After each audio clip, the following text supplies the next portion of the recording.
Every morning, the countdown begins for the markets with meticulous research and analysis designed to help you capitalize on the trading day. Beaming live from the CNBC TV 18 Motilal Oswal studio.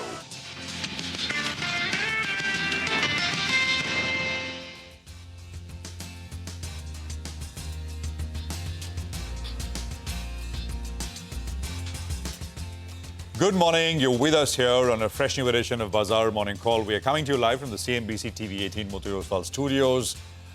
It's a big morning with the Fed decision overnight. 25 basis point cut in the bag. What next is the question.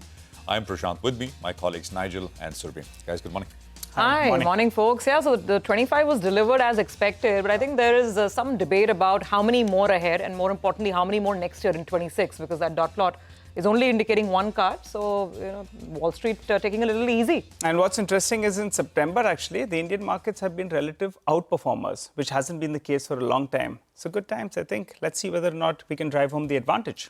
Well, let's take it from the top then in terms of where we stand. We know some stuff and the other stuff we don't know. What we know is that there has been a 25 basis point cut. But what we don't know is whether this is the start of an easing cycle, because the answer to the second question is what matters more, because this 25 basis point cut was absolutely fully priced in, no question about it. To the second question, I think it's up in the air. Actually, in some ways, it's like the last Fed meeting. I mean, last Fed meeting, Chair Powell did not really, there were no real signals in that sense, one way or the other. And I think he's kept it ambiguous enough this time around as well. So the guidance that he gave out was largely mixed. I'll tell you just quickly. First of all, both the dots, which is essentially where Fed members see rates moving to, that was dovish. So basically 2 more rate cuts this year. That is essentially the median dots and what they're showing. And the statement was more dovish than what everyone thought. At the press conference, the discussion around downside risks to labor market were meaningful. So you look at the dot plots, you look at the statement, and you look at the press conference and the thrust of the press conference, all of it largely indicating that, they're more concerned about, of course, eye on inflation, but they're more concerned about downside risks to labor markets developing. But there was this, I think, one line or one phrase which Fed Chair Powell used, which I think is being interpreted as hawkish. So this was, but he didn't use this word independently. He was asked by a reporter. The reporter asked him whether the cut that he's done, which is 25 basis point, was that like a risk management move? Right? Take care of where we are, but it's like a holding pattern kind of situation. He agreed with that. He characterized the cut as a risk management cut, and I think that essentially largely what was being seen as hawkish. So market reaction, Nasdaq about 0.33% lower, and we were talking about this same time yesterday how market reaction per se may be a little hawkish because it's positioning. It's a market which is at an all-time high in any case, but nothing large. Nasdaq about 0.33% lower. Yields went up. The 10-year was up about 5 basis points, and the dollar index was up about 0.33% as well, but still under 97 on the broader dollar index. So, and many times, often we've seen that immediately, because there's so much expectation, pre-positioning, etc., which is built in, T+1, which is what happened last night, on the day of the decision, which is T, the reaction is 1, and then T+1, T+2, that is the second day, third day, etc. Things start to look a little different. So, it doesn't change the direction or expectations in a very large way, one way or the other, I would say, in terms of what's happened last night. Now, I'll just circle and tie in the levels here. The Nifty is, of course, and the Bank Nifty, both have continued their up move. Yesterday was another positive day, 60-odd points on the Nifty. Next stop, remains the 25,500, 25,550 kind of zone. The next stop in that sense, and naturally that should be the resistance as well. Support for the Nifty is again the 40-hourly, which has moved, it's sort of kept on climbing higher as the markets moved up. 25,130 is that level for the as far as the support is concerned. Bank Nifty, of course, up for the 11th straight session now. It's closed. It cleared all resistances and daily averages. It's also now closed decisively. Yesterday's close, day before yesterday's close on the Nifty Bank was exactly at the 61.8. But with yesterday's move, we've decisively cleared that sort of zone and that level as well. So now we get to the next stop for the Nifty Bank, and that'll come up on your screen, 55,860, which is the first level. That's the upper daily Bollinger Band. And then the high, the swing high, 56,156. So those are the two resistance levels.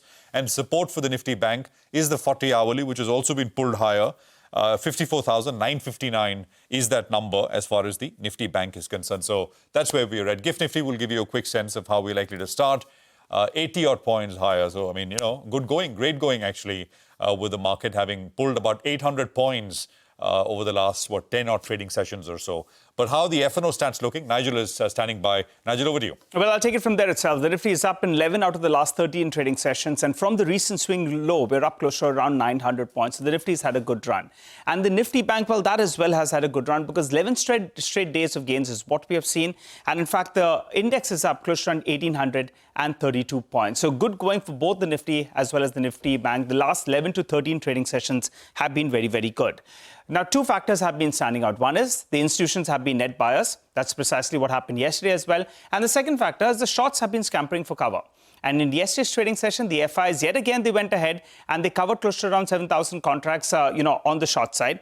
And that's heartening, close to around 8,200 contracts. But net, if you look at it, it's roughly around 7,500 contracts. Short positioning now has come down to around 87%. Remember, at its peak, it was close to around 92.6%. Which is effectively the highest we have ever seen. So if you just look at this, 7,500 contracts were covered, and there is short covering both on the Nifty as well as on the Nifty Bank. And that breakup as well comes for you on the screen. Total Nifty futures as well as Nifty Bank. So clearly you're seeing that there are shorts being covered on both those two indices. And a chart will tell you the picture. From around 1.9 lakh contracts on the short side, we are down to around 1.5 lakh contracts on the short side. So close to 41,000 short contracts have got covered out, and that's why we have seen that the Nifty has bounced up close to around 900 points, while the Nifty Bank is up close to around 1,800 points. Moving to the PCR, well, the Nifty PCR has come down to around 1.2. It was running away yesterday, and today it went to around 1.35. That's cooled off a little bit. That's a good sign, because in yesterday's trade, yet again, you saw a lot of action on both sides. So the bears now, they're shifting higher. They're covering the lower calls that they've written, and they're moving higher. That 25,500 call, 25,400 call. Both of them added a good amount of open interest. The premium in that vicinity of around 50 to around 100 rupees. While on the downside, that 25,300 put, that added 50 lakh shares. And you see the bulls, they are moving that base a little bit higher. So the levels come up for you on the screen now. 25,550, 25,500 resistance zone. Nearest possible support zone comes in at around 25,150, which is the mark that I highlighted even in yesterday's trading session. Since the Fed has gone ahead and cut rates, two indices normally come to mind, the tech as well as the metal pack. So we'll keep an eye out on both of them for today's trading session as well. Both of them have seen a decent recovery in the last 1 month or so. And two stocks I'm looking at. One is a stock that we pointed out yesterday. Towards the end of trade, we said HFCL could potentially come out of the F&O ban. Precisely what happened. So that's one stock you keep on your radar. And the other one is Reliance Industries. Yesterday, it came to life towards the end of the trading session. Now it's near that very crucial resistance zone of the 50 and the 100 DMA. It's crossed above the 20 DMA mark. Now you'll want it to move up a couple of percentage points from here to have, to lead the way from here on, because that as well saw a big correction from the recent peak. Absolutely. I mean, the bulls have received plenty of help to get to where the Nifty is right now in the form of course, more reconciliatory messages being exchanged between Prime Minister Modi and President Trump. And by the way, Asian markets this morning are doing fairly okay. In fact, most markets are in green. Japan continues to notch up big gains. Remember, after the Fed, it's the BOJ now. The BOJ meeting kicks off today. The announcement comes in tomorrow. The Bank of Japan is expected to keep its interest rates unchanged. Most markets in the region are nicely edging along, doing a lot better than Wall Street, actually. South Korea, Taiwan, Hong Kong, and Japan itself. All markets are up and about, which is why, as we just saw in the implied open, the indication is that we'll have another solid start, almost 80 points higher, if you're looking at the GIFT Nifty and the implied open.